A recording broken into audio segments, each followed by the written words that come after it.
Hello, hello, hello. Welcome to Love Seen Heard. I hope you can hear me. I do apologize. I am having some technical difficulties.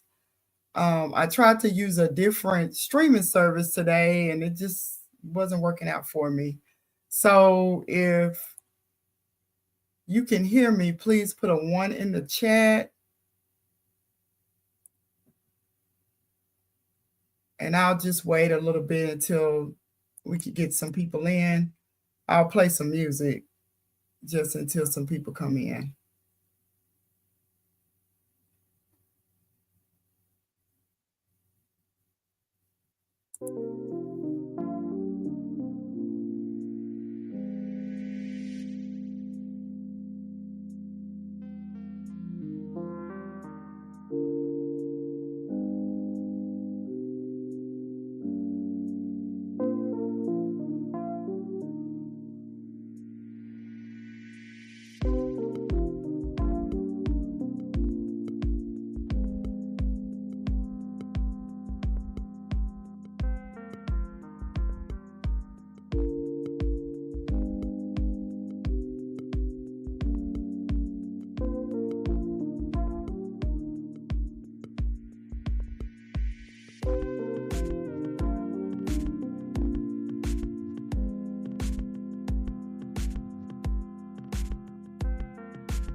Hello, hello, and welcome.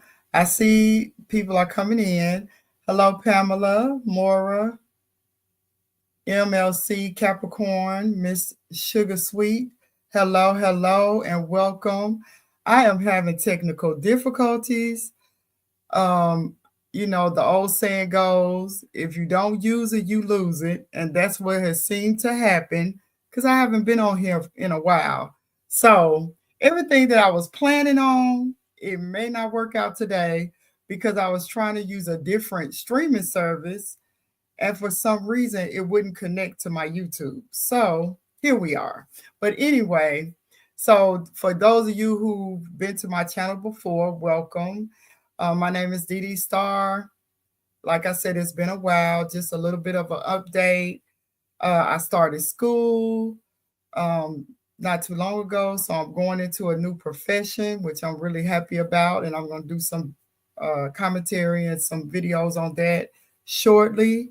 I have been lurking around in the bushes, so I've been in a lot of people's um, chats and listening to a lot of the different lives and everything, and really enjoying everybody's content. And if you saw my community post, we did lose a family member last month, so we had to deal with that. But I think it's been about 2 months since I've really been on YouTube on my own channel. And yesterday, I was on a panel. I went up on someone else's panel, and I just was like, I need to have a conversation about this situation with Naziah because it is a difficult situation, a difficult conversation, but it's one that needs to be had because she looks like any of my nieces, my daughter, friends, people I know. She could be any of their daughters, people that go to school with the kids that's around me. She could be anyone. And when I heard her story at first, I wasn't going to touch it because thank you, Pamela. Thank you so much for that. When I heard her story, at first I wasn't going to touch it because for me, it's really, really personal. Like, if you've been in my channel before, you may have heard me talk about my own traumatic experience, childhood experiences. So it really touched my heart to see exactly what this girl went through. And of course, it was triggering a little bit. So I do have to say it's a trigger warning. I'm not going to go too deep. There's so many people on YouTube talking about this. I just want to come from my perspective and shed a little light from what I've seen, what I'm hearing, and what my thoughts are, and have an open conversation, hopefully, with the people that's in my community. So, first of all, her name is Naziah Harris. January 9th marked the year anniversary of her coming up missing. So at first, they reported, and there's different reports on this. So if you've heard something different, don't hold me. Don't, I mean, I'm not saying I'm 100% on everything. I'm just telling you the reports I've seen. And now that I can't use the other streaming service where all of my information is on, I'm just going to have to go from what I remember. So, anyway, she came up missing. She got off the school bus. They do have her on video, a ring camera, that she did get off the school bus. However, she got off the school bus, did not go home. She walked to this auto body shop where this guy that she has been having an inappropriate situation with worked. He is now in custody, and last week they finished up his preliminary hearing. They have given him charges of and you know we're on YouTube, so I have to be careful what I say. They've and also misconduct, because not only is he in jail for her, but he has other charges for other children that have come up as well. And like I said, I'm going to say it again, trigger warning for anybody who has experienced this, or this is a difficult conversation, even for me. But I feel like we need to do it because knowledge is power, and being open and honest about these kind of conversations is what we haven't been doing in our community for so long. And this is a continuing thing that has happened to so many people. So for me, if I could bring awareness in some kind of way, where right now it has to be my voice, to really open up the dialogue and talk about it, because so many people, as I said, has been affected. So this beautiful young lady, and I don't know if I could share my, y'all, I'm telling you, this threw me all the way off because I was really trying to use this other streaming service. So let me pull up her information again, and I'm gonna try to share my screen because, like I said, I had it all set up, but right now it's gonna be a little difficult for me. But anyway, so she didn't come home from school and this is her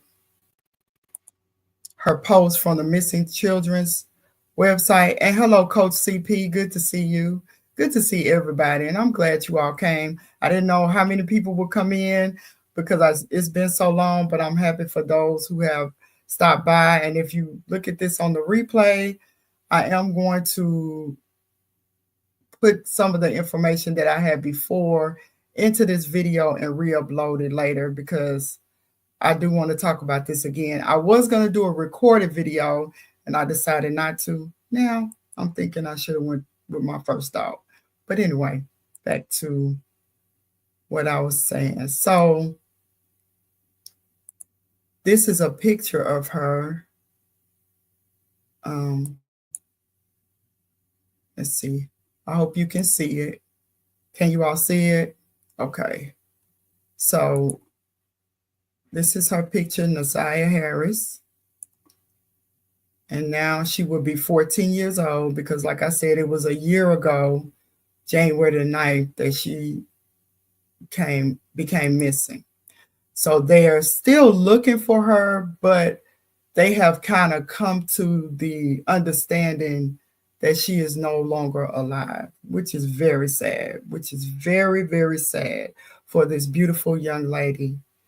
You know, that when I first saw her, I remember my first time looking at this picture that I see on that I'm showing on the screen, and I sent it to my sister-in-law and said, "She looked like your daughter."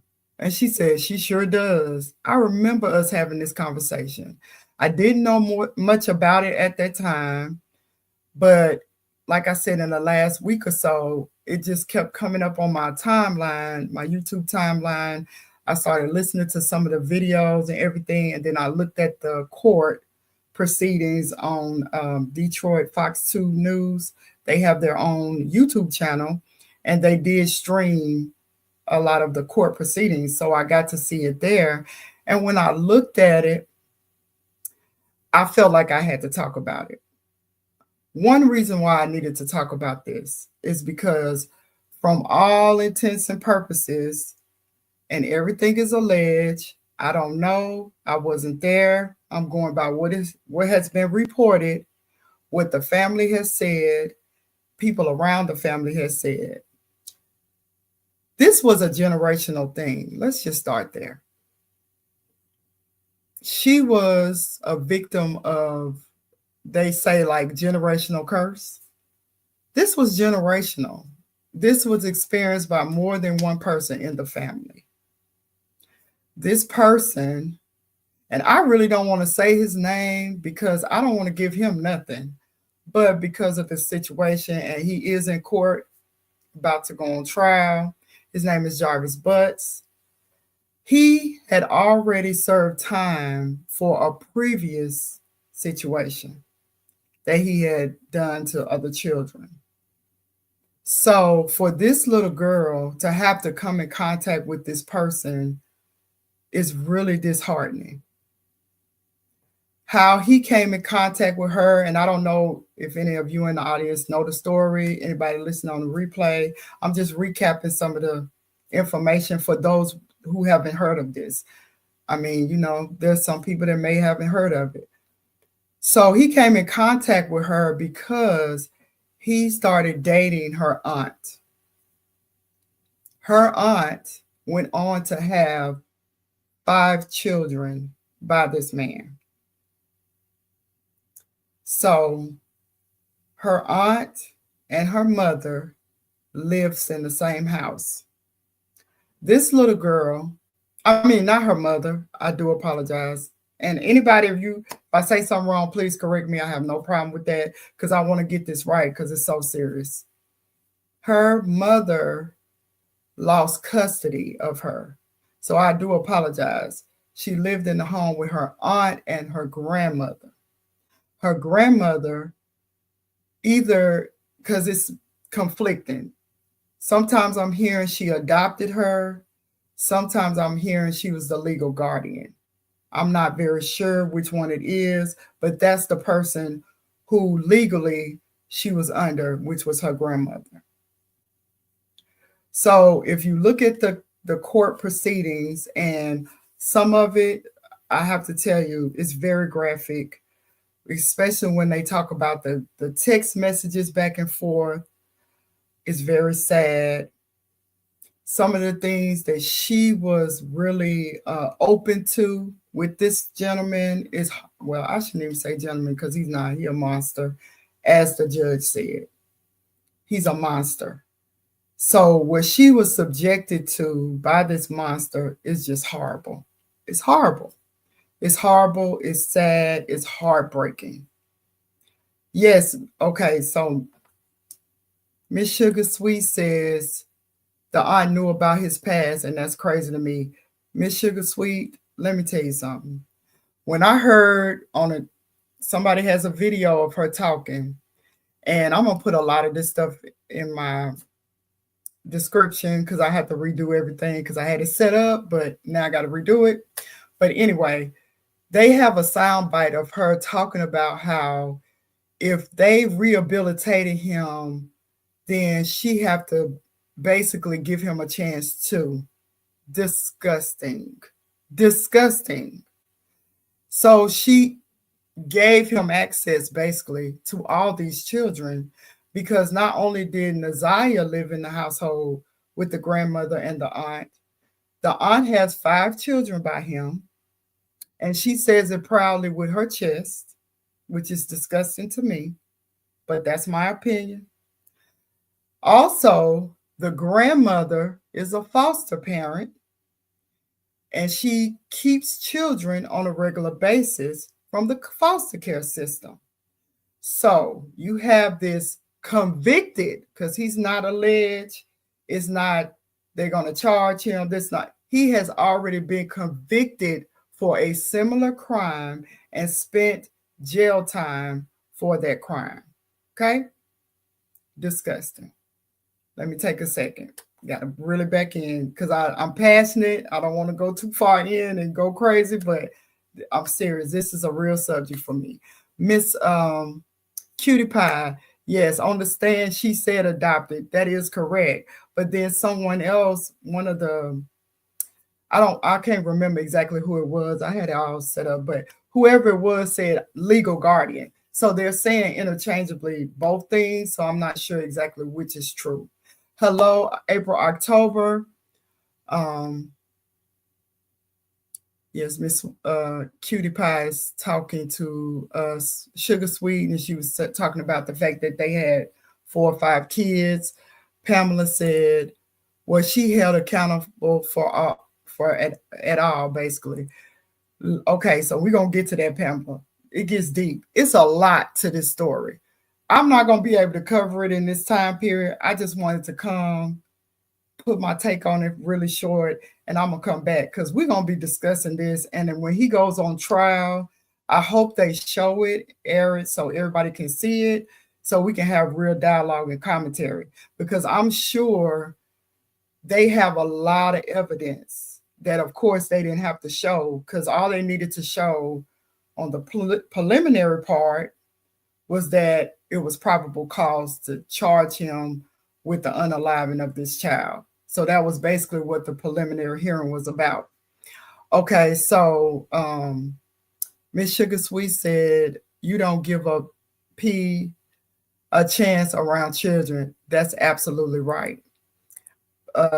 MLC Capricorn says, it was told that both the mom and dad signed over rights to the grandmother and she adopted her. Yes, I did hear that. And he said that, but the only reason why I'm saying it because of it's so many reports out there, and that's why I'm saying it's been said interchangeably, because they keep saying both things. I believe she adopted her, but I've heard it different ways. So that's the only reason why I'm trying to make sure I'm giving out the correct information all the way around. So, but I do feel the same way. I do feel like she adopted her because I did hear the interview with the father. But let me get back because it's a lot. When I tell y'all, I have been going to sleep listening to different interviews that have been going on with the family, looking at the court proceedings, and just trying to make sense of this, of a crazy situation that does not make sense. It don't make sense. So as we talked about, the aunt was his girlfriend. He has 5 kids with her. She's not the only one, though. Another family member stated that there could possibly be over 20 children that this man has fathered, okay? But he only speaks about 13 because he says that 13 is his lucky number. Okay, that's interesting because this girl was almost 13. It's just a lot, okay? So, that part. Another issue is the aunt's oldest daughter is 11. This little girl, when she came up missing, she was about to turn 13. So, from what it seems like, allegedly, her aunt started dealing with this guy when this baby girl was only 2 years old. And I was on another channel, and he showed a picture of him holding her as a toddler. Yes, I know. It's disgusting. It's disgusting. Okay, so we got that part of it. Yes, the mother, she had no longer had rights because she was addicted to the DRUG, because we're on YouTube. The father was not in her life, and he was a married man, supposedly when they got together. So he did not tell his wife about this child. So he kind of stayed out of the picture. But then on his interview, he spoke of losing contact with this girl for over 8 years. When I listened to it, I know you saying MLC Capricorn that they both signed over their rights, but for some reason I'm remembering in the interview that he said that he didn't know she was adopted. I could be wrong, and I'm just saying, from what I remember, that he seemed like he didn't know she was adopted at first, but once he found out she was with her grandmother and the grandmother had adopted her, he was okay because at least she was with family members and not in the system. Another point of this story, the father, the biological father, has since passed away. Okay, which is heartbreaking too. He has since passed away. So that interview that he did with the content creator 10 months ago, almost a year ago, may have been his last interview. It may have not, but that's what it looks like. That was his last social media interview talking about this situation. That's sad too. Okay, the grandmother. So we talked about, I'm just giving out some few little things that you can think about this case, which why it makes it so difficult. I mean, I can't understand this anyway, because it just don't make sense that it happens. But it's difficult to imagine the grandmother who is taking in these children supposedly to give them a good home because she's a foster care parent. She adopted this child so she wouldn't be in the system, supposedly to make sure she has a good home. Then you have this aunt who's constantly around her with this man, and she has 5 children by him. And you would think she wouldn't allow anything to happen to her niece because she's a mother and hopefully will want to give her child and her nieces, nephews, whoever, a good home. But yet, this is happening. This has happened. From all reports, they have presumed that she is unalive. They do not feel that she's alive. And I'm trying to take it slow because it's a lot. And I don't want to, and people who haven't heard of this situation, I don't want to lose you because, like I said, it's a lot. Another issue with this situation, this little baby girl was pregnant at the time she came up missing. That's not alleged. What happened to her at the hands of this man is not alleged. For those who haven't heard of the story or not really, don't really know about it, they have text messages between her and this man about her being pregnant, about them engaging in inappropriate activity for a child and a man. They have the evidence. So it's not alleged that these things have happened. Nobody's just accusing him. They have the evidence. So at this point, it's been a whole year. What I found interesting, and when I was watching the court, hearing, and I don't know if anybody in the chat has watched it, please chime in and so we can have an open dialogue because I don't want to be the only one talking. And if you want to come up, I'll let you come up and share your piece too.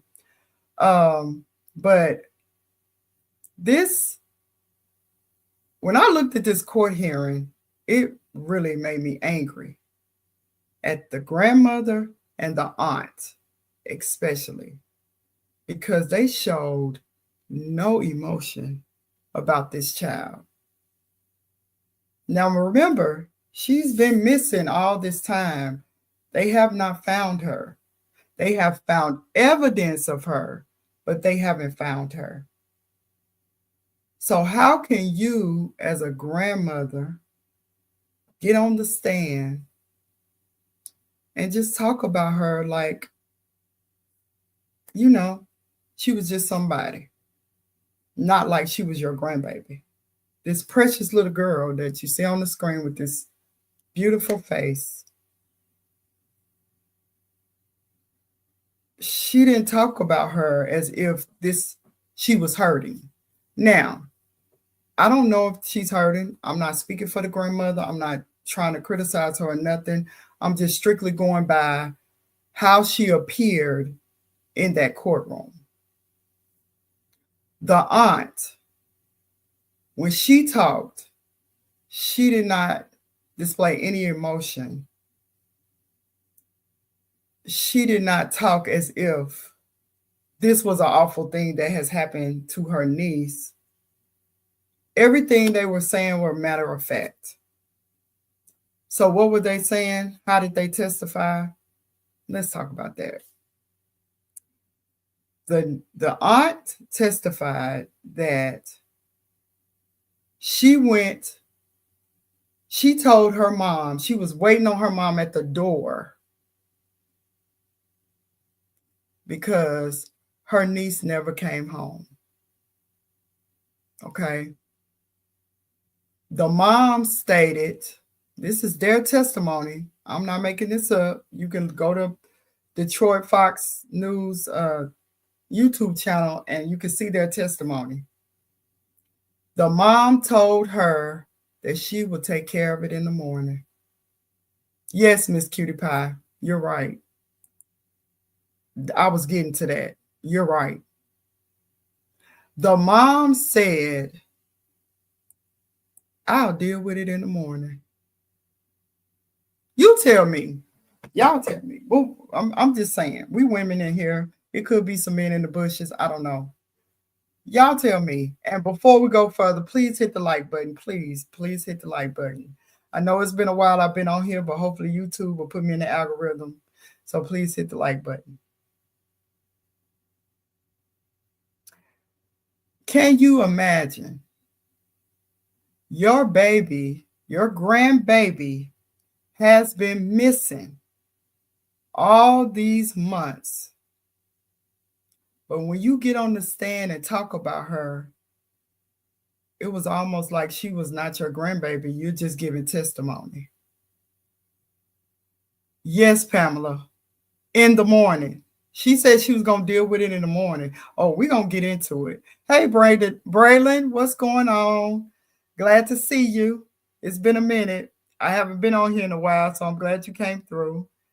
Yeah, so that was crazy. She's going to deal with it in the morning? So that's what she did. So from their testimony, how it seems, because like I said, this was preliminary hearing. So of course they're giving evidence, but not all the evidence they have. They are just trying to let the court know it's a reason to charge him for unaliving her so they can proceed with the trial. And he has asked for a speedy trial. So the trial will be very soon. So she gets up in the morning because the girl never comes home, of course, proceeds to take the children to school, and she tells the school about this little girl missing, missing and everything. I want to hear what y'all think. Please tell me. Braylon said, I covered it this morning on virtual live tour live, and I was so heated. Yeah, Braylon, it's something to be upset about. Tell me what you think. Tell me what y'all think. The mother, the grandmother, which is her adoptive mother, is what has been reported on. She says she adopted her.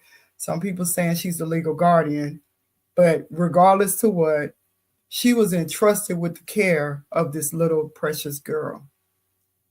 She comes up missing. She doesn't come home that night. She says, I'll deal with it in the morning.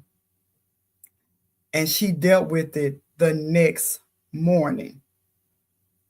There's no reports of her calling the police or anything ever. She only went to the school and reported it to the school. I don't understand. I don't understand. Yes, Pamela. Yes, I agree. Pamela said it sounds unreal. It does. It sounds so unreal, but it's real. Because it's deep. This is deep. I'm just giving you bits and pieces because it's so much and it's so heartbreaking. This whole story. Yeah, so she goes to school. She take the other kids to school, goes into school to report it, and then they do a little investigation, but they really didn't do a lot, and it took a whole month before the case really started getting some activity. Tell me what y'all think. Yeah, that's what happened. That's what happened.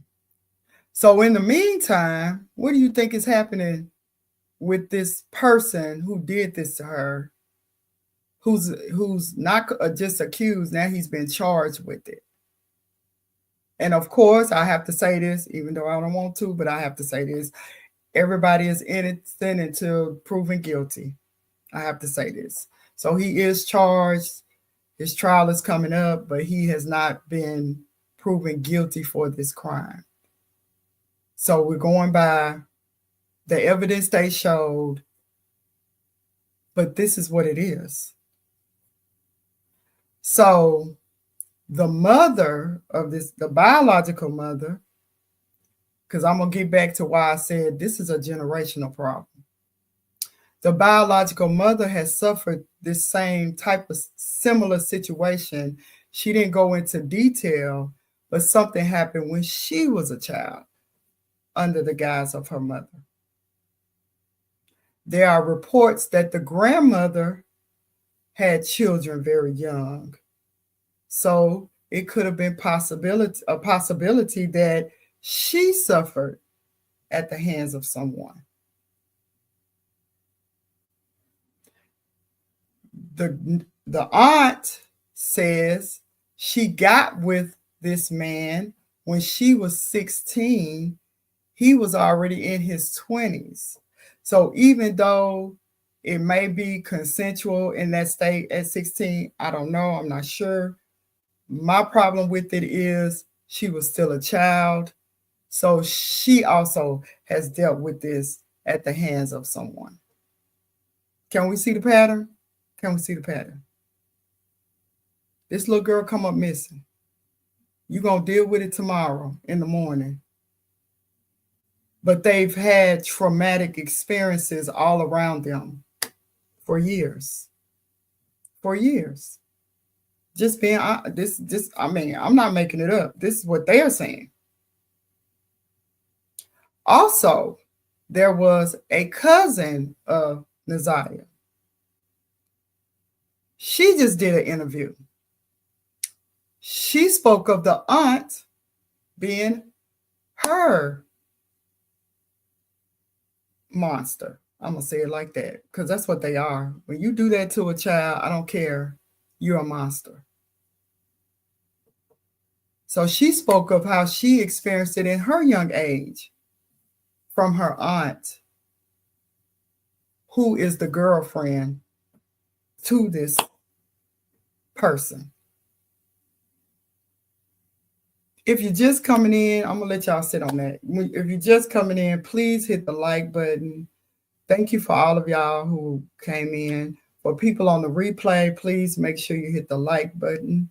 And if you haven't subscribed to my channel, please do. It's been a minute, but I got content coming, I promise, because it's been so much and I've been getting things together. But I had to speak on this. So we thinking about this, right? This little pretty little girl has been a victim. Her biological mother has been a victim. Her grandmother, in all intents and purposes, may have been a victim because of the reports of her having children at a very early age. And when I say very early, some are saying 11, 12, 13 in that time frame. That's early. That's real early. Same age as this little pretty little girl.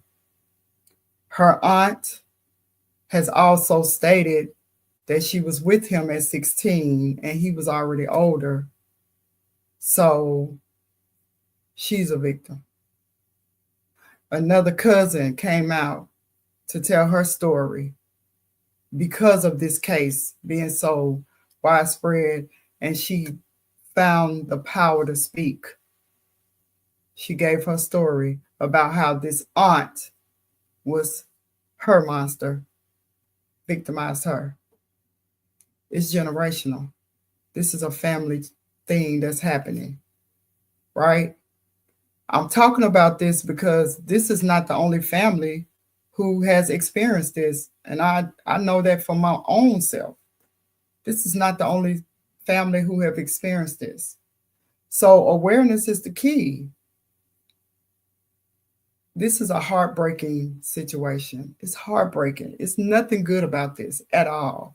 I've seen different things where people was talking about she was fast, she was this, she was that, blaming the little girl. And when you hear some of the dialogue on the text messages, and if you've never been through these things before, you may think, yeah, that little girl was too much. She was this, she was that, she was in control, whatever, whatever. No, she was not. No, she was not. See, children mimic the adults that are around them. Children are taught behaviors and how to be and how to show up in the world. If these type of things are all around you and you have nothing else left, what are you going to do? What are you going to do? A lot of people went to her IG channel. I went to her Instagram. I looked at some of her posts. Some of it I couldn't look at it because it's just heartbreaking. It's heartbreaking. But she did seemingly throw out a lot of shots toward her aunt, basically about this man. Because she's a child.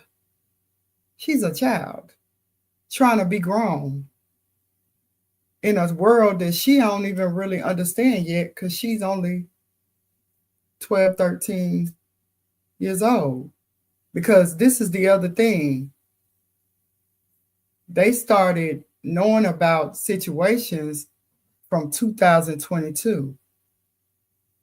And it could have happened long before that because, as I mentioned before, she was 13 last year when she came up missing. Her aunt had been dealing with this man since she was about 2. Okay? We really don't know how long this has been going on. When it started, how it started, we don't know.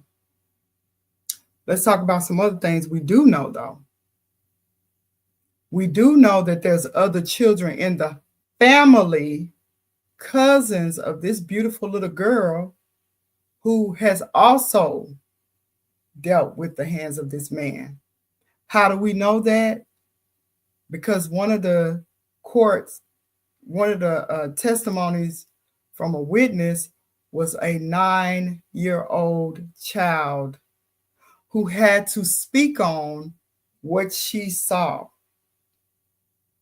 between this man and this beautiful little girl. She had to tell it. Now, thankfully, she stated that it did not happen to her. But one thing that we got to understand, if you witness it, it's almost like it has happened to you because you're a witness to it. And as a child, you take in things differently from an adult. So we got that little part of it. And I'm going to stop right there. Let me look at Miss Sugar Sweet's comment. She said she was a child. He was a grown man. He knew better. That's why he told her to delete his messages from her phone. And you're absolutely right. It is so disgusting to see people commenting and trying to make this little girl the problem. It's disgusting. It's disgusting. I couldn't believe it because I'm a comment person. So I always go in. I like to look at videos and I'm listening, but I bet you the one thing I'm going to do is go through all them comments. If it take me all day to read your comments, I'm going to read it because I like to hear what everybody's saying. I love dialogue. I love conversation. I like to hear what people are saying about a situation. So when I saw these comments talking about her being fast and this and that, are you kidding me? Are you kidding me? But I understand it. I understand it because when you're put in grown-up situations as a child, and I can speak on this from my own experiences, you feel like you're a grown person. So you start to emulate the grown people who are around you. And you try to be what they are. So like I was saying about her Instagram, if you listen to her posts, if you listen to some of the things she's saying on there, and they got a lot of music on them, so can't really play it on YouTube because we don't want to get no copyright strikes. But it's like she's singing songs, she's making statements toward her aunt, like she's the better woman. But it's sad because she's only a child. She's only a child. So let's go back to the court a little bit. So remember, they have the video of her getting off the bus. And instead of her walking home, they determined that she was walking toward this auto mechanic shop where he worked, which was not far from her. And they had a few people who testified. He also had a baby mama who testified. She has a young, I think it's a little girl that's 2. She testified that he came and swapped out cars with her. He was driving her car that night, which is very interesting to me. And I'm going to bring it back to that in a little bit. Like I said, I'm a slow walker. I'm not going to throw all this stuff out here because it's so much. And that's just what it is. So she allowed him to use her car the very day this precious little girl came up missing. Okay? We're going to keep that in mind. Another thing that happened, he was supposedly at the auto shop working. His partner was at the auto shop working. They're supposed to be working, right? So they give testimony, and they also talk to his business partner. They give testimony stating that the business partner stated they were working on a Jaguar of someone he knows. And he had a guy that was supposed to fix it because he really didn't know how to fix it. So he had to Google it, a water pump. I don't fix cars. I don't even really know how to check my oil. I'm just going to be honest. I just learned how to put air in the tires.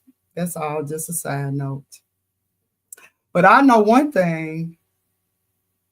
I know I can't go on YouTube and think I'm about to fix a water pump in an hour in order to get this lady back her car right away. I know that.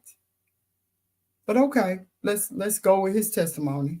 So he went and Googled it. They went to AutoZone to go pick up the parts. They see Naziah walking down the road. He said he didn't see her at first. Jarvis did.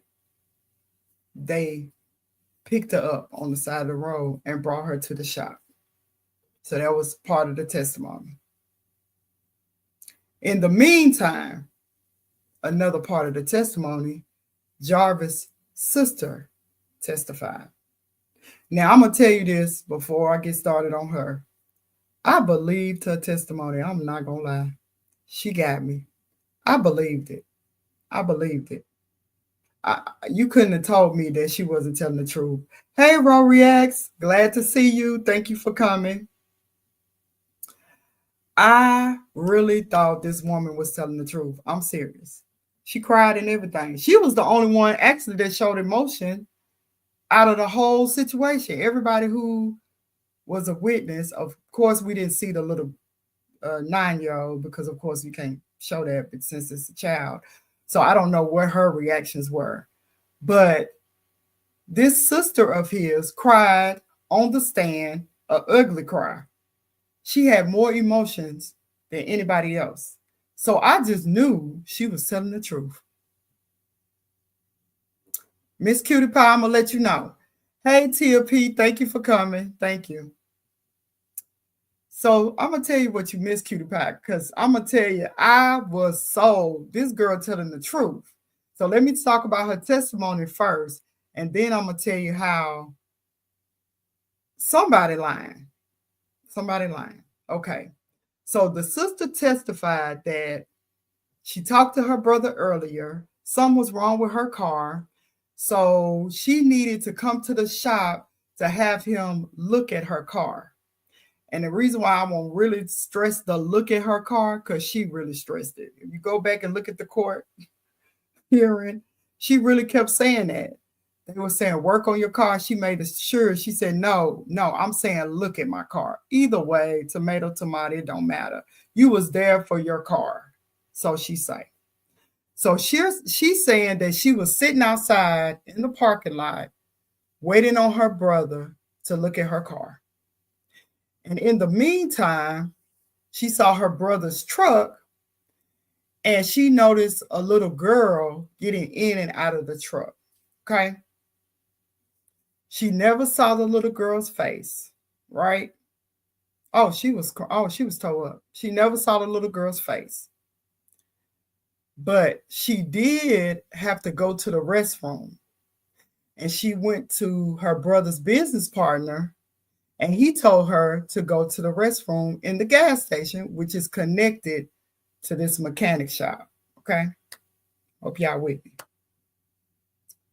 So she going to the restroom in this gas station. When she get in there, this little girl, Naziah, is also walking in the gas station. And she said that she was far off from her, so she only saw the back of her. She never saw her face. Now, I'm going to ask y'all a question why this is a problem. Okay? I'm going to see if Miss Cutie Pie, if you can see what I'm talking about. Because she had me too until somebody made me realize something. This is her biological brother, which means she knew he had been to jail before for a previous situation, served time, convicted of this situation. You mean to tell me she sat in that car, watched this girl get in and out that car, and she didn't go question her brother about who this child is, because she don't know this child, because she knows her all her nieces and nephews. She knew it wasn't her niece. Why she didn't say nothing to this girl getting in and out the car? Why she didn't say nothing to her brother about this car, this girl sitting in a car where you know he is a convicted predator? Just think about that for a minute. Because I was trying to, when I tell you I gave her the benefit of the doubt, I really thought. She never, Miss Sugar Sweet, no. She asked the question, She didn't tell him a little girl was getting in and out of his car. No. This is her testimony. When you go back, y'all look at the court. This is her testimony. Because I had to go back and watch it again after the person made me aware of this fact. If you're a woman, you know your brother has been convicted and served time, and he has a strange little girl in his car. You don't think to go and figure out what's going on? And you testified that you was in a car for 2 hours while this girl was getting in and out the car. Think about that for a second. I'm just saying, think about that. What you think? You think the sister telling the truth about this situation?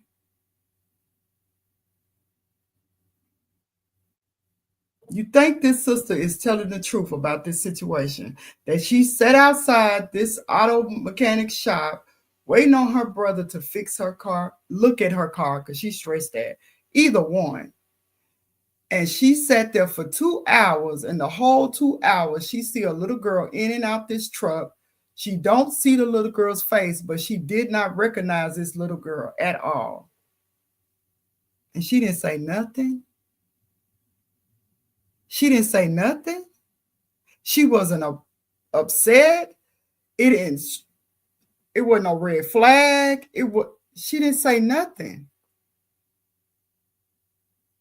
I didn't even think about that at first. I was so caught up on her crying that I missed that point. Because she was crying hard. And she was looking at him like she had disgust. But now thinking back, I don't know what she had for him. Because it almost was like she was also trying to give him an alibi. I'm going to tell you why I'm saying that.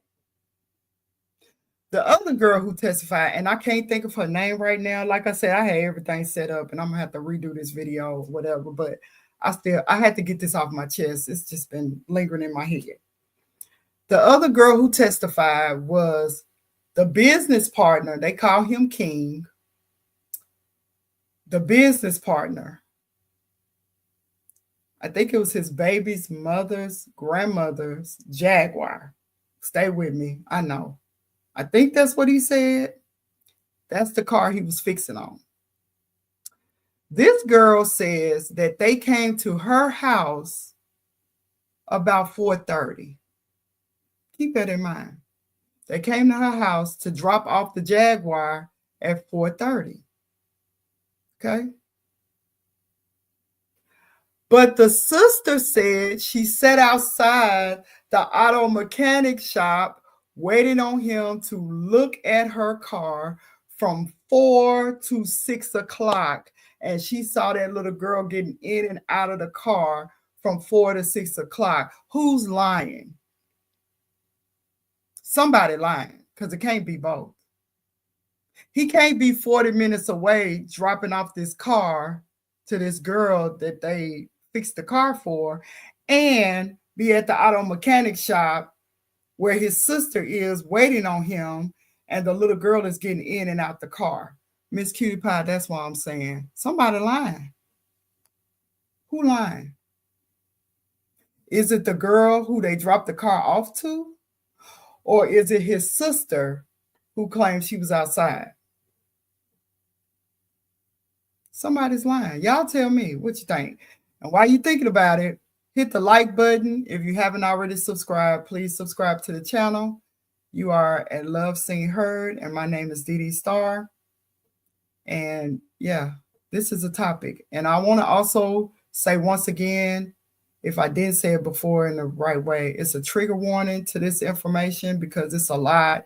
But because it's such a sensitive subject, I am going to talk about it without talking about it so deeply because it's a sensitive subject. And I understand how triggering it could be. So what y'all think? Somebody tell me. Come on, somebody give me a comment. Come on, y'all. What do you think about that? Is the sister lying about her sitting outside his auto mechanic shop for 2 whole hours watching a little girl get in and out of a car that she do not recognize? because it's not one of his children. And she knows he's been to jail, prison, as a offender, convicted offender. Oops. I'm gonna let y'all think about it. Let me put y'all on hold for a second.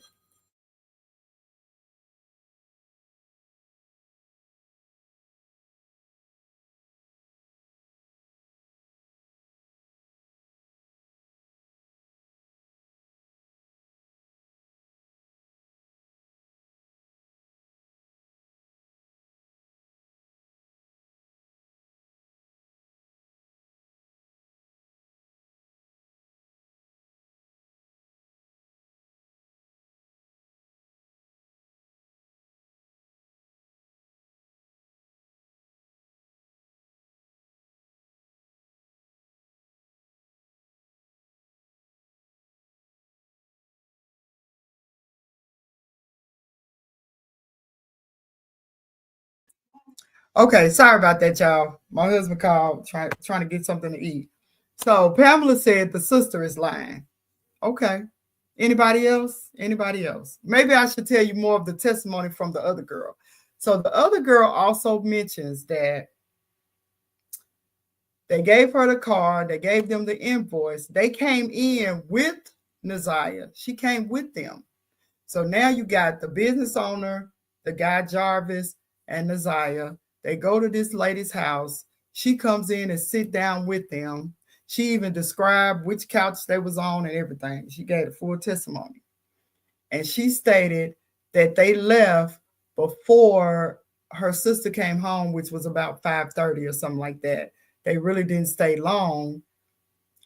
But then she stated that she didn't have enough of the money, so she had to cash out King, which is the business partner, or Jarvis. She cashed out one of them. I might be mixing it up, but she cashed out one of them later because she didn't have all the money to pay for the car, right? The problem with that is King said while they were sitting there, the girl went to the bank. Either King said she went to the bank or he said she cashed out, one or the other. But both of their testimonies was conflicting. This girl who said they came to her house with the car that they had fixed with Naziah. She saw Naziah. Naziah came in and sat on her couch. They basically said she was a niece. That's what he told them. She sat down. But she said that they were there probably to like 5:30, give or take. The sister, remember, is at the garage waiting on him to look at the car because they were busy for 2 hours from about 4 to 6. Who lying? And they said the girl who had the Jaguar was 40 minutes away. Who is lying? Somebody lying. And even the girl and King, who's the business partner, their stories are conflicting because one said she cashed out him the rest of the money. The other one said she went to the bank to get the money. Who's lying? Who's lying? This case is so crazy. It's like crazy. All of this is happening the day this little girl came up missing, this precious little girl. All of this is happening that day, January the 9th, 2024. Everything, all of this stuff. What y'all think? Who lying? Pamela said it was the sister. I said the sister too, but I also say the girl is lying too. And King is lying. Everybody lying. I'm just going to be honest. I'm just going to put it out there. To me, everybody's lying. The girlfriend, because we're going to get on her, because I told y'all he went and got her car. We're going to get back to her. She lying too. The baby mama, which is Naziah's aunt, she's lying too. And the sister, she's lying too. So we done set the scene. This little girl gets off the bus. She doesn't, Ro reacts, go to Well, it's so many YouTube channels about it, first of all. So you can pick one, any, many, mighty, mo. But also go to Detroit Fox 2 channel because they have the live court proceedings showing what happened in court. So you can understand what I'm saying when I talk about this testimony. Because it shocked me. When I went back, because I believed the sister wholeheartedly. I didn't even doubt the sister. I was just saying, okay, this girl is lying or King is lying. The girl that the car belonged to or her mother belonged to, she's either lying or King is lying because their stories were conflicting. But then when it was brought to my attention about the sister knowing who her brother was, that he had already been convicted of the similar crime. And she sat there for 2 hours and watched a child get in and out of the car. I said, oh my God, she was lying too.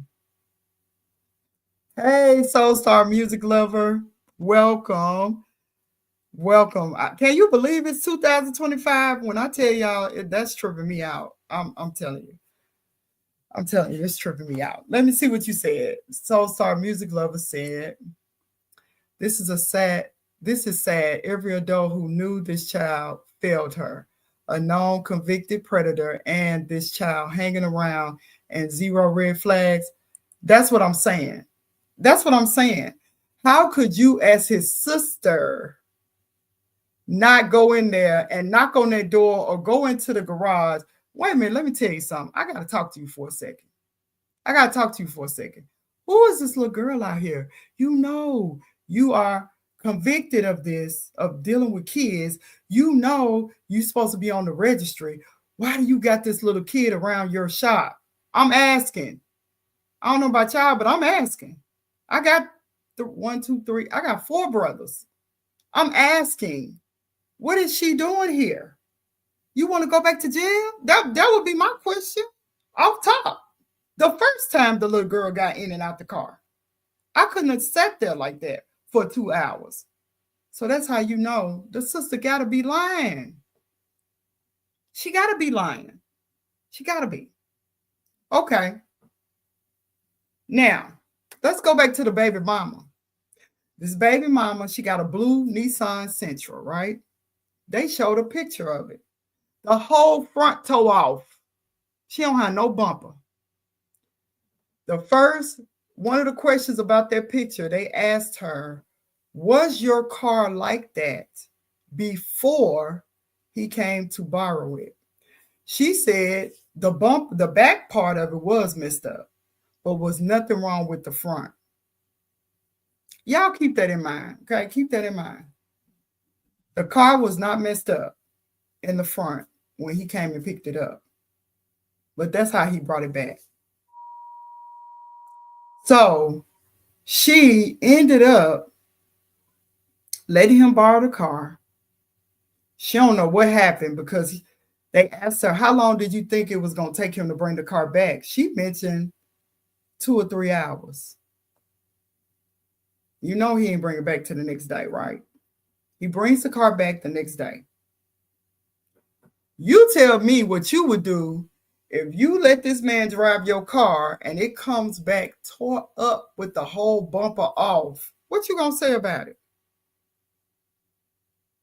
Tell me what you gonna say about it. This your car. And let me add this part too. If you wasn't in here before, if you don't know the story, she has a 2-year-old with him. She got a 2-year-old with him. She don't know what he did with her car, but he brought it back wrecked. Why that's interesting is because she went to his body shop the next day. So to me, she wasn't mad about it.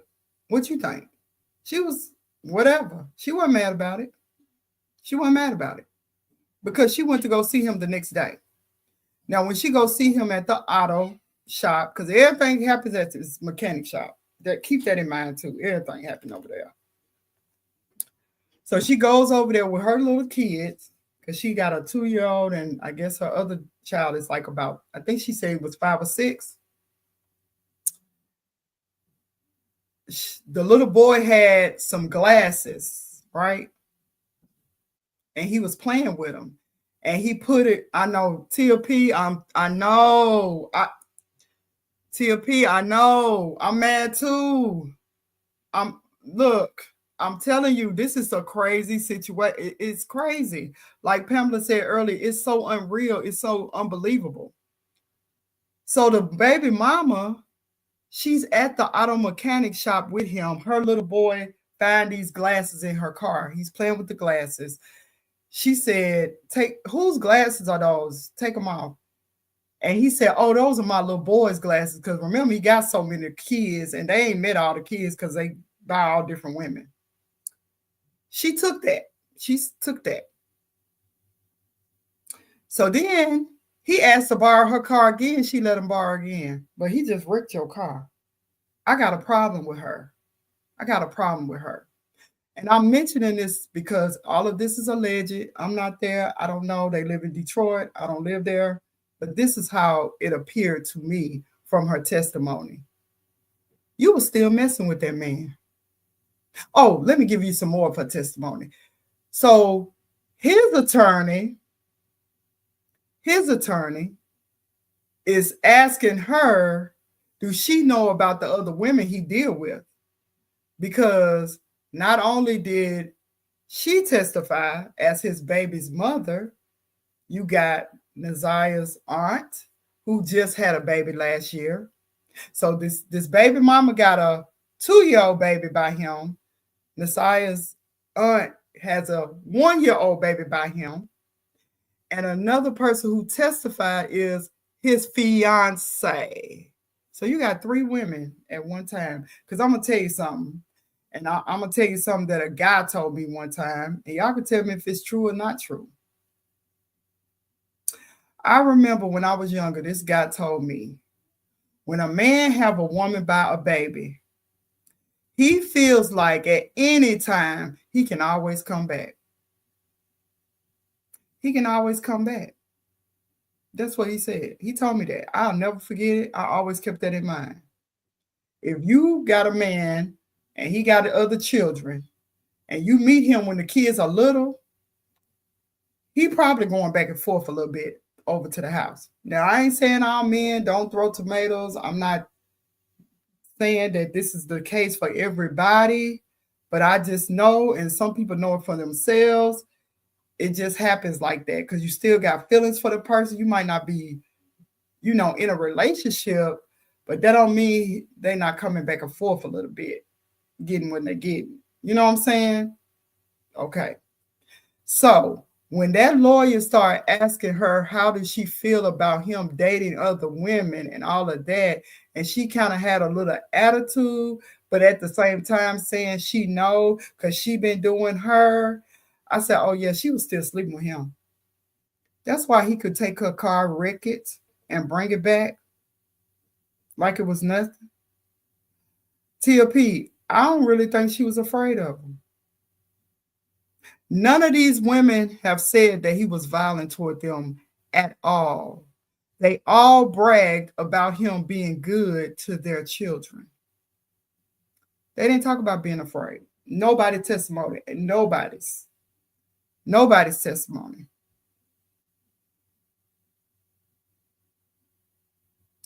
Nobody's testimony. Now, I'm going to get back to the baby mama one more time. Because this is why I say everybody lying. I can't trust none of these people. I don't trust nobody's testimony. When they showed the picture of the inside of the car, guess what was in there?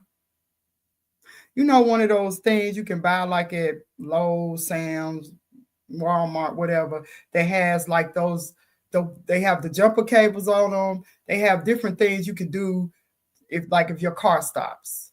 That was on her back seat of her car. Why that's interesting and why that stuck out to me is because King, which is Jarvis' business partner, mentioned that Jarvis' car had stopped. He said they ran out of gas, so they had to push it to the gas station. Me just thinking, and this is alleged, I don't know, I was not there. I felt like his battery went down because that little girl was jumping in and out the car, starting the car up. Because remember, it's January, it's cold outside. It's cold outside. If what the sister is saying is true, because we got to go back to these testimonies, the sister said for 2 hours, this little girl was in and out this car. So I'm sure she was turning on the radio, turning on the heat, doing all this stuff. Maybe his car, the battery went down, and that's why this baby mama, who car he ended up going to get, had jumper cables in the back seat of her car. For real? Seriously? So now I don't believe her either. I don't believe her either. And she had a little jealousy or a little something in her voice when they kept asking her about these other women. Did she know about it or whatever? So I'm not with her either. I can't say she played a part. And I am going to give y'all my synopsis of this situation from the testimony and what I see and what I believe happened. Okay, so we got her. Who else am I missing? It seems like I'm missing somebody. Oh, go back to the aunt. Let's go back to the aunt. We go back to the aunt. The aunt also testified that she, sorry, y'all, my daughter's in here asked for something. Okay, thank you. The aunt also testified that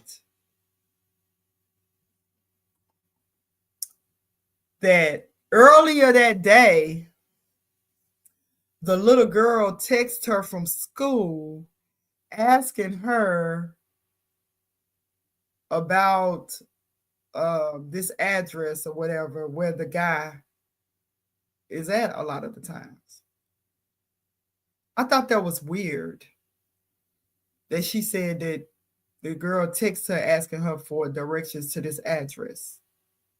So when she didn't come home, it didn't dawn on you that she was going wherever she had asked you about before. And I can't even remember where, like I said, it's so much information. I'm giving y'all the basis, but some of it I can't tell you detail by detail because it's a lot. It's a lot. When you start digging Roe Reacts, I know you said you're going to start looking at this case. When you start looking at everything, girl, it give you a headache. It's going to take you some days. I've been going through this like for a week or two because it's so much. So you mean to tell me she don't come home and it don't pop in your brain? Wait a minute. She did ask me about how to get to such and such. And y'all don't go over there to look for her? Or you don't tell your mother that happened so she can go look for her? Y'all just left it to in the morning? That was a red flag. That came out. It just stuck out to me. That stuck out to me. I was like, this is crazy. I'm going to give y'all another part that's crazy because all of this stuff is about that day. This is January the 9th, 2024. What I'm telling y'all about is mostly about that day of the events that supposedly have happened when this girl came up missing. Let me look at y'all comments. I'm sorry, I done missed some of them.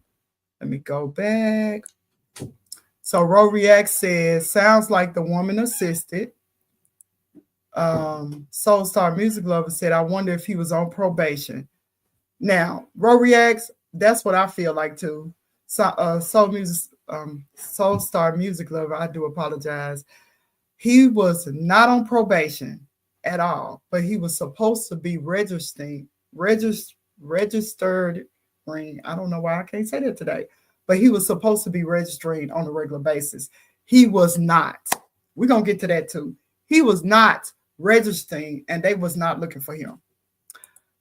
Tia P said, oh, I pulled this up. I'm angry. I'm asking hella questions. I'm making threats. Okay, I feel you. Soul Star Music Lover says, Dee Star 73, this missing child who we know has been unalived, the grandmother, mother, granddaughter are victims of underage pregnancy. Yes, I did speak of that earlier because I started off talking about how this was generational. It seems very generational because this happened to multiple people inside their family.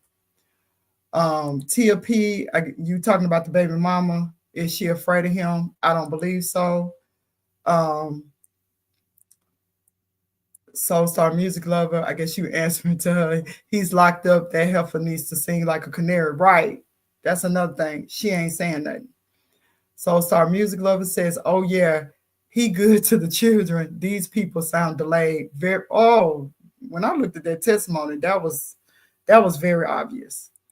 And she said, and nobody recognized those glasses BS. Okay. So from my understanding, this baby mama had never seen Naziah before. So she didn't recognize that that was the girl's glasses.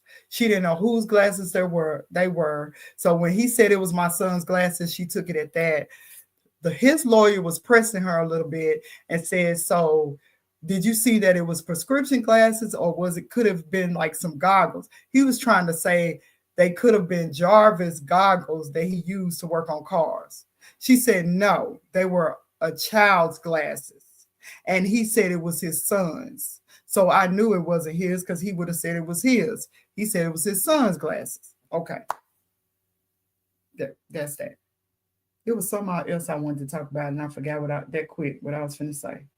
Well, I went to the comments. It'll come back in. Oh. This is another thing that happened the day, January the 9th, 2024. Naziah went to school. She laid out on the floor asking, can she speak to a guidance counselor? Now, in the chat, all y'all in the chat, tell me what you would have thought if you saw this little girl laying out on the floor wanting to talk to the guidance counselor. You tell me what you would have thought. Just with that little bit of information. Because she's at school. She's at school. She laid out on the floor asking for the guidance counselor. What would you think if you was that teacher or whoever she was around, the adults in the room? What would you have thought about this little girl when she laid out on the floor asking to speak to the guidance counselor? Miss Cutie Pie, you're right. She needed some help with something. Right. Miss Sugar Sweet says, yes, they all sound delayed. Okay. Tia P says she needed help. Yes. So, did anybody help her? No. They stated the guidance counselor didn't come in that day, so nobody talked to her to see what was going on with this little girl. Now, when I heard that information at first, one of the girls who was on the panel with me, she stated that she believed the little girl was trying to get out of school early. And you know, that's her opinion. That's what she thought.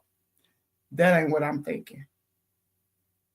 Me personally, I felt like just what Miss Cutie Pie said.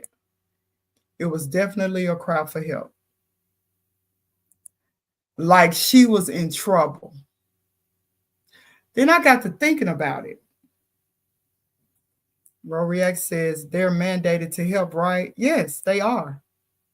But they didn't ask her what was wrong. From what it seems like, I'm just going by the testimony in this preliminary hearing, they didn't talk to her about it or anything. They just let her know that the guidance counselor wasn't coming in today and left it at that. So they failed her too. Everybody failed this child, really, everybody involved. So when I heard that, I was thinking, what made that day be so difficult for her that she felt like she needed to talk to the guidance counselor? Because if you've lived in a house that's toxic, that's full of unnatural situations, you know, we got to watch what we say on YouTube. I'm not monetized, but I want to be someday. But anyway, that's full of difficult situations in the house. You seeing things you shouldn't be seeing. You hearing things you shouldn't be hearing. Um, you have this monster coming in and out that you having dealings with. What made January 9th so critical that at that moment she needed to talk to her guidance counselor when all of this stuff had already been going on? I want to hear what y'all think in the comments. And Miss Sugar Sweet said something was wrong. Yeah, something was wrong. But what do y'all think about that? Just from what you've heard so far. Because I got a thought about that. Yeah, she was pregnant. Yes, that was already confirmed. She was pregnant. And he knew she was pregnant because they found, when they go through the text messages,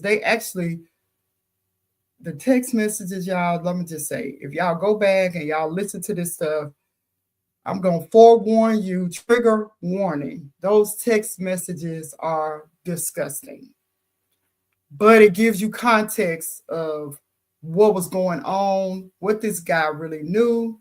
But it also told me something else. And I don't know if anybody else is thinking like this. So that's why I want to know what y'all think in the comments. Because, yes, she was pregnant. And if you look at her other pictures, not this one, but some of the other pictures of her, the ones that I put on my thumbnail, you see a very different look from one picture to the other, which shows she was well along in her pregnancy. Okay, Miss Sugar Sweet said, so because the guidance counselor wasn't there, no one else was concerned on why she laid out on the floor. The school failed her too. Exactly. They didn't ask. They never said that anybody ever got a story out of her of why this little girl laid on the floor asking to speak to a counselor. Y'all ready for what I think? I think her and her aunt got into it. Because he was still visiting the aunt. And if you hear the text messages, she's speaking out at the aunt. She may not know about this fiance. She might not even know about this baby mama. But she know that this dude is still dealing with her aunt. And when you listen to the text messages, you'll know why. One of them, I'll just say this. One of the text messages, basically, she was begging him to talk to her at one point. He was playing mind games with this little girl. She begging him to talk to her, begging him. She kept texting over and over and over again. He wouldn't even call her back, whatever.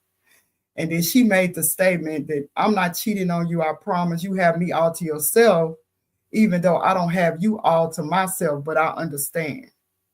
So she was very well aware and understood her place in this situation, that he was still dealing with this aunt. To me, that's my opinion, allegedly. Because I don't see who else she could have been talking about besides the aunt. The aunt has a 1-year-old child so the aunt would have been pregnant at the same time as her. Let's keep it there for a second and let that marinate. The aunt just had a baby in 2024. This little girl come up missing January 2024, and she was pregnant. So my assessment of it, I'm not no lawyer. I'm not a forensic science or whatever. I don't do police work. I don't know none of this. But just for that little bit of information, and I know how women are, there was some jealousy going on between aunt and niece over this man. There was some jealousy. I believe this aunt realized that she was texting him and getting in touch with him. And that day, it came to a head. That's my opinion, allegedly. I don't know. We got to wait to the trial. But that's what I think about this aunt. And that's why she casually told her mom that this little girl didn't come home. And when the mom said, we'll deal with it tomorrow, aunt didn't do nothing either. Right? That's one reason why I think that. Another reason why I think that is because they had her school laptop or iPad, whichever one it was that she got from school. They had it. When the police started investigating everything, they pinged the tablet or laptop to their house. So they had to go over there to pick it up. Why would they have it if this little girl got off the school bus and went straight to the guy at the auto body shop? Why did they have her laptop or iPad, whichever one it was that the school gave her? Why did they have it? And then she talked about, this is the aunt, Shannon, this is the aunt. She talked about having the passwords to that tablet or laptop, because they talked about two different ones. So that's why I'm telling you, I'm not really sure right now. But I'm telling you, it was some electronic that they got from school. Y'all know the schools issue them out a lot of times. She had the password to it. Let's see. Let me go back. Miss Cutie Pie said she even told him to give her, Shannon, the aunt, some so she can stop having an attitude. Okay, that part. Ro React said makes sense. The aunt was trying to get rid of the baby. Ro React says the trial hadn't started yet. No, Ro React said it hadn't started yet. It hadn't started yet. So think about that. Think about that. The aunt had her password. So when she texts that man, because she texted him that day, and in those text messages, she said, be there around 3 o'clock. If you can't come, I'll wait. So they had already been planning to meet up. Okay, that's established. She was planning to meet up with him regardless, either whether it was walking to the auto mechanic shop or he was picking her up at the house. She was going to meet up with him that day. But what happened that day to make her feel like she needed to talk to a guidance counselor in this moment of everything going on? That's my big question. I don't have an answer totally yet. My assumption is her and aunt got into it. Because remember, she asked the aunt about some directions. Her and aunt done got into it. Now, how the baby mama comes back around, in my opinion, and I ain't going to hold y'all much longer because we've been on here for a minute, because it's a lot to digest. It's a lot more I want to say, but I'm going to keep it there, and I'm going to come back to this when I can get my streaming services working correctly. Another thing I was thinking about with the baby mama, he borrows her car. She has this little girl's glasses in her car. She has jumper cables in her car, right? They also played phone call when he was already locked up of him telling her to wipe down everything, her house or car, whatever he have ever touched around her, she need to wipe it down, right? She's telling these details and she's sitting there, and I'm thinking, she don't got no emotions that from what they're saying, he used her car to do something to this little girl, and she just matter of fact talking about it. That don't sit well with me. That don't sit well with me. But remember, she's his baby mama. At that time, her baby would have been about 1, because now the baby 2. And we already established, men say, you know, a lot of times they go back and forth, especially new baby, you know, allegedly. We don't know. But I was just thinking about that. The only time that girl showed reaction is when that lawyer started asking her about him dealing with other women. Y'all go back and look at it. Y'all tell me. I really want, when you go back and you investigate all this stuff that I'm saying and that I'm looking at, come back, please, to the comments and let me know what you're thinking. I feel like, my opinion, allegedly, we don't know, we have no evidence. It seemed like to me Shannon and the baby mama had a problem with this little girl because she's about to have a child by him too. I know you already messing with all these other women that look, because this is another thing I didn't say. Raw reacts, when you go back, don't be triggered about this. All the women look just alike almost. He got a type. He know who to get with. Almost all of them. He got a type. It's Detroit. I don't know if 10 is a channel, but I saw it on Fox 2 because I subscribe to them. So they might have it too. I don't know about them, but I went on Fox 2. But yeah, he has a type. So the baby mama and the aunt, they look like they could be sisters, even though the aunt is a twin. But this baby mama look like she could be part of the twin circle, like she's a triplet. That's how crazy it is.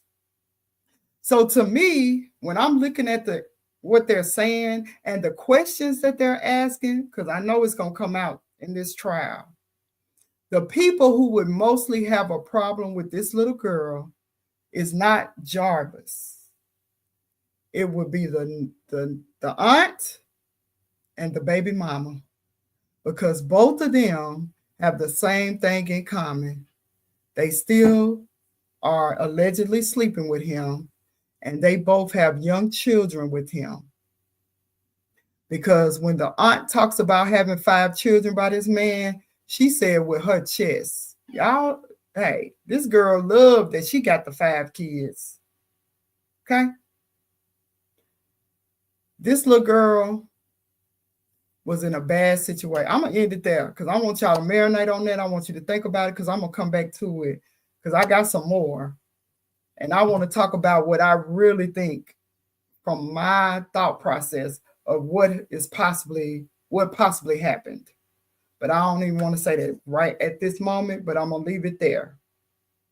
And mostly, if you know how I think, if you've been on my commentary before, you probably already know. Hello, Brenda. Welcome. Welcome. So, look, it's been a joy. I'm glad all of y'all came. I'm going to do an open panel. I was going to open it up today, but I got a little discombobulated because, you know, my streaming wasn't right at first, but we did make it. We made it, y'all. We made it. Thank y'all for coming back and everything. For those of you who are subscribed, thank you for subscribing to my channel. If you're not subscribed, please do subscribe. Please turn on your notifications. I'm going to come back with this because I gave y'all almost an hour and a half of information, and we ain't even done yet. We're not even done yet. That's part of it. But I wanted to put it in a scenario where you can kind of follow it. Because when you just looking at the trial, and that's why I had to go watch it so many different times, and I was watching different videos, listening to what people were saying. It's kind of confusing. It's kind of confusing. But when you think about it deeply, and you think about how the prosecutor was questioning them, when you think about some of the things that they were saying, and one thing about it was, you can tell they were trying hard to have the same story, but they didn't have the same story because they didn't know what the other person said before them. So everybody contradicted themselves. Everybody. Besides the police, of course, and the investigators and stuff. But I'm talking about within this group of people who were witnesses. They all contradicted themselves, and their stories did not match each other's to really let you know what happened that day. Okay? But we know something happened that day. They have found evidence of her clothing. They found her school ID. They found a lot of things about her.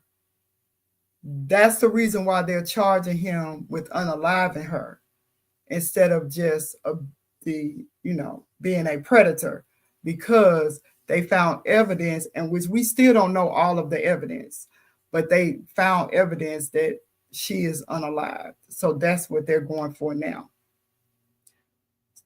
Yes, Brenda. Yes. She said they all dropped the ball. And thank you for being excited for me being here. It feels I'm rusty. I'm rusty. I don't even know how to work stuff. I'm all messed up. But next time I'll be better. So thank you for being excited because I felt like I had to have this conversation. And my husband's tired of me talking about it. My daughter don't want to hear it. I said, let me go to my channel and talk to the people I know that want to hear me talk. So thank y'all for coming. And y'all made me feel good about myself today. Flojo, yes, it is sad. It's very sad and it's very heartbreaking because the overall theme of this story is they failed this child. And it gets even deeper on how they failed this child. Because it wasn't just the grandmother, it wasn't just the mother, it wasn't just the aunt, it wasn't just the father, it wasn't just the school officials, it wasn't just the police, it was also the department. Well, I don't know, everybody call it different depending on your state, but it was the Department of Human Services failed her too, because they had people who were putting allegations out there about what was going on in the house. They failed her too. They failed her too. They didn't do their job either when they went to investigate before January the 9th, 2024. And guess what? They are still failing these kids because they're still in the house with the grandmother and the aunt. So they still failing them because at the end of the day, somebody knew this girl was pregnant at 13 years old. Come on, let's keep it real. We women. Somebody knew she wasn't coming on her cycle for some few months. The way you look at her pictures, she looked totally different. She was well along. It wasn't no, she was no weeks. She was well along.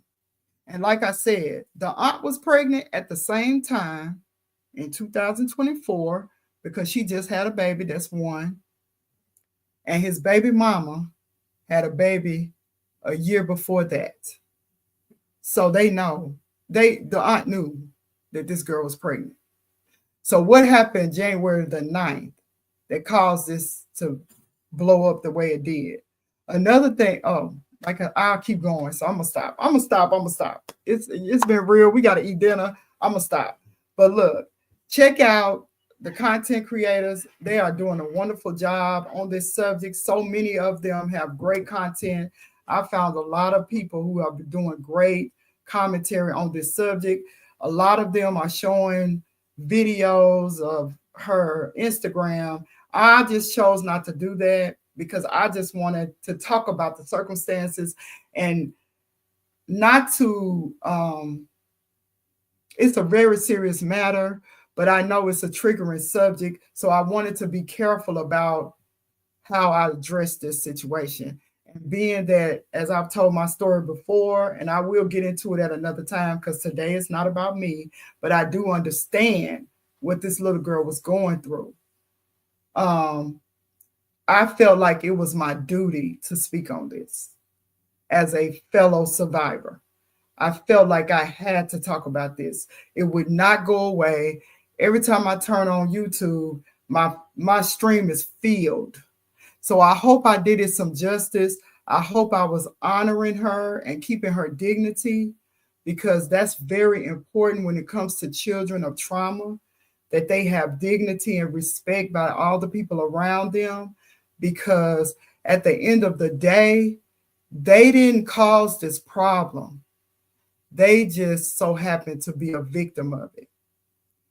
So if you know something, you see something, you suspect something, please tell somebody who can do something about it. Please don't do what this sister is telling us she did in this car and just sat there and watched this little girl get in and out of the car, knowing that her brother was convicted of dealing with these little kids. We can't do this no more. We can't do this no more. We got to report it. Even if you're wrong, I'd rather be wrong than to sit there after the fact wishing I would have said something. I'd rather be wrong. I'd rather be wrong. And I'm saying this, like I said, as a child survivor myself. I would rather be wrong about accusing a grown person than allowing a child life to be damaged, because that's all it really does to them. And if they don't end up like this beautiful little lady whose life she can't, we don't know what she was going to be. We don't know what she had planned to do. We don't know who she could have been, what she could have done for us. You know, she didn't have that chance. And this can happen to anybody's child. Anybody. You have kids in the chat. You got a child. Make sure you have an open dialogue with your daughters, your sons, because it ain't just the daughters. Have open dialogue with your children. Make sure your children are comfortable with telling you anything. Yes, we're busy. Sometimes we don't want to hear it, but we got to let them speak. Because if you don't let them speak, when it's something like this, they won't tell you. So open up. Let your kids, back in the day, we grew up, everything was disrespectful, children, smart mouth, whatever. Hey, they still are. Ain't nothing changed. However, we just have to be the one that guide them through this life. But we need to let them stand on their 2 feet and use their thinking ability to save their lives too. Because this stuff is happening. I can't go without saying this. This guy, Jarvis Butts, was like, you know, when there's a lion, if you watch National Geographic, there's a lion sitting and he's watching all these herds of animals go by. And it looked like the lion is just chilling. But then all of a sudden, when that lion finds the right prey, because he don't need all of them, he only need one. When he finds the right prey, he pounces and he attacks. Jarvis was like that lion. This aunt brought him into their lives when she knew that there were kids everywhere around him. It was so problematic that she was in love, or whatever she thought she was, or whatever she is with him, that she didn't even think about the fact that she was putting these precious babies in harm's way. She gave him a herd of children to pick from, and that he did. It was almost like a dinner buffet. Whatever you want on that dinner buffet, you don't have to eat everything on the dinner buffet, but you can pick and choose what you want. That's what she gave him. And I don't really think she realizes that to this day. From the interviews I've heard from her, the things she said, I really don't even think she gets it. But it's sad because that's what happened. And this little girl became a casualty of that. She became a casualty. Flojo, I'm with you. I'm saying this in a way because I'm going to come back because I got a lot more to say. Oh, it's deep. But I can't say it all today. But I'm just saying, she gave him a smorgasbord to walk in and take what he wanted. And I'm going to leave y'all with this too. Sometimes when a child is always the troubled child, sometimes the child that all the little kids can go tell on, and they always get in trouble because of all the kids telling on this child, because they learn that people react when you tell on this child. Be careful. Be careful, because those are the kids that are open season for these type of men. Guess why? Because they know this child is troubled in other people's eyes. So they figure they won't believe if they told them. It's serious. It's so much. It's so serious. It's so serious. Like I said, one day I'm gonna come out. I wanted to come on camera today. I really meant to, but I got so frustrated when I couldn't get this thing to work because that's how serious I feel like it is. That I really need to be me, open up, and let myself be seen because I went through this. I went through this for real. No games. I'm not trying to get capped. I'm not trying to do nothing. This is why I feel strongly about it. The way it happened to me, people was around all the time. People was around all the time. And I'm gonna leave it there because it's so deep, it's so much, and some people gonna be mad when I tell my story, but I don't care because there's power in words. And I'm telling you, you need to be aware. If it's a man that's so sweet, if you single, this is for my single ladies out there. For the replay, if you're in the chat, if you're single and this man is love bombing you, like unreal love bombing you, whether it's he's so attentive to you, he this, he that, all at the beginning, and then he meets your kids and he's so about your kids. This is not every man, but please know that's a red flag. Please do. Please understand that's a red flag. Please do. It's serious. Oh, he's so nice. He like my son. And you know, I let him take my son to the games and they do this and that and da. Please understand that's a red flag. He like my daughter and he takes her and buy her clothes. He want to give her this and give her that. Please understand that's a red flag. Please do. Please do. If you don't know nothing else about these type of situations, I'm telling you something you can positively identify at the beginning of it is when a person is so enthralled with your children when they first meet them, or even if it's just been a little while or however it is, just look at that as a red flag. Even if you don't say nothing about it at the beginning, just know that's a red flag and watch. Pay attention. Pay attention. Pay attention. Because I'm going to tell you something about a predator. Like I gave y'all the illustration already. That lion, he can sit there all day. They can sit there all day. That herd is running back and forth. They getting water. They eating. They doing all this stuff. And that lion ain't moving. He's sitting there all day. What you think he doing? He learning everything about him. And he looking for the weakest link. He looking for it. So I'm not telling you that it'll be right away. I'm not telling you that you'll be able to notice this really quickly. Oh, no.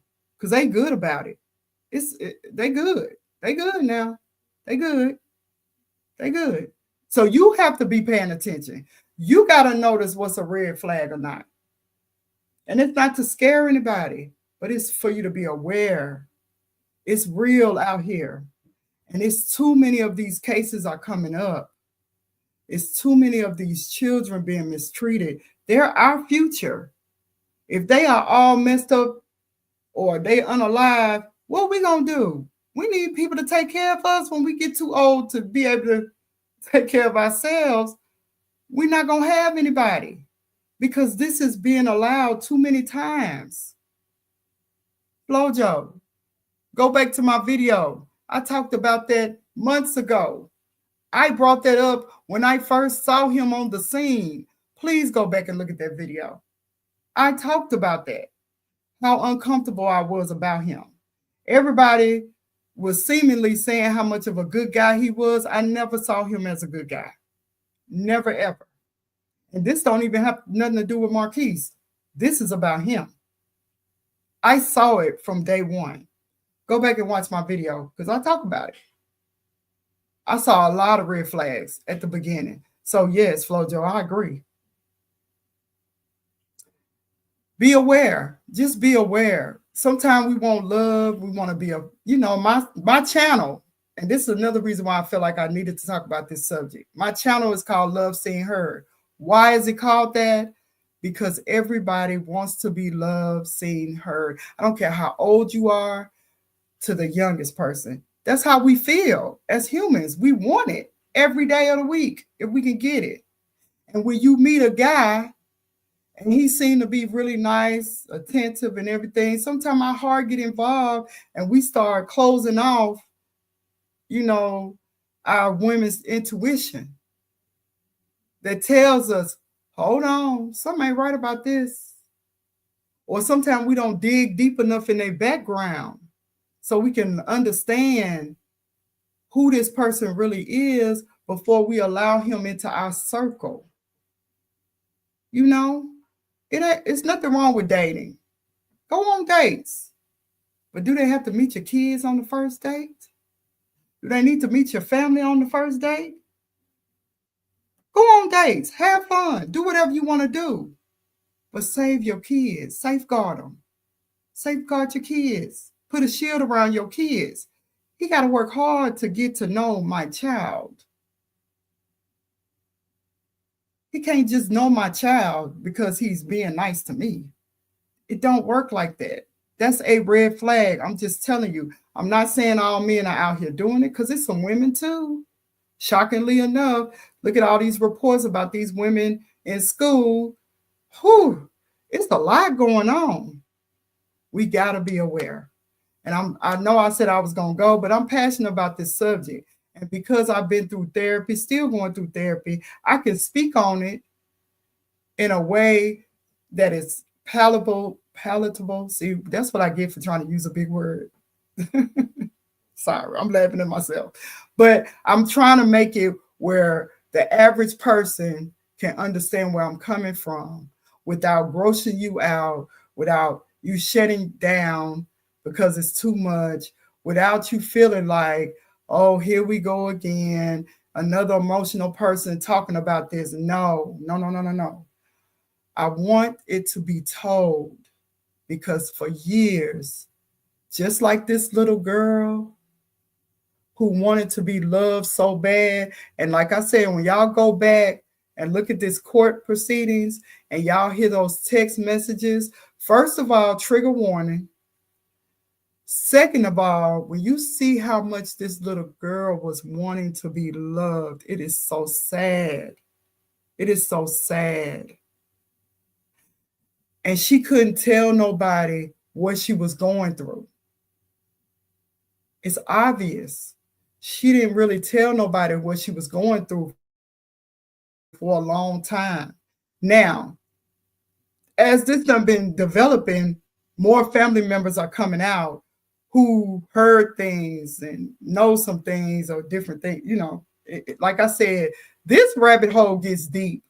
This is not a simple open and shut case. This guy is not going to be the only one convicted of this crime, in my opinion. I really feel like the police are taking their time, going through all the evidence, getting him first because he's the most obvious of the group. But I feel like there's going to be some more charges coming down the pipeline if these ones have not already tried to get a deal. I just think so. Because there's no way that these people should be able to get away with failing this girl the way they did. It's no way. And even from their own mouths, the things that they're saying, they are complicit to the whole thing. They were complicit. They were complicit. So, like, comment, subscribe, share this video. I hope it did justice. I'm going to upload this video. I don't know what I'm going to do. I might just leave it as it is. This is raw. This is me. I might just leave it as it is. Whoever can take something from it, I hope you do. Always remember, everybody wants to be loved, seen, and heard. Make sure the people in your life know that from you, that you are displaying that. But also, if you need to be loved, seen, heard, look for your tribe. Look for people who can give you that love and support, because we all need it. And if you see something, heard something, suspect something, know something, report it right away. Don't wait. Don't think about it. Even if you ask somebody because you need to get clarifications and they make you feel like you crazy, don't listen to that. It's better to report and be wrong than to allow something to happen like this little girl. Thank y'all so much. I don't have my closing outro because, like I said, I was trying to stream on another service. So I'm just going to have to end it here. I hope you all have a good night, good weekend, and I will see you all on these YouTube streets. Thank you for coming. Listen to some of my other videos and know that what I say is what I feel. This is who I am. And if you know me, you know this how I always been. There's no cap behind it. This little girl has broke my heart. This has broke my heart. And I'm thinking back like I could have been her. I don't want anybody to experience what she's going through. Good night, good weekend, and take care.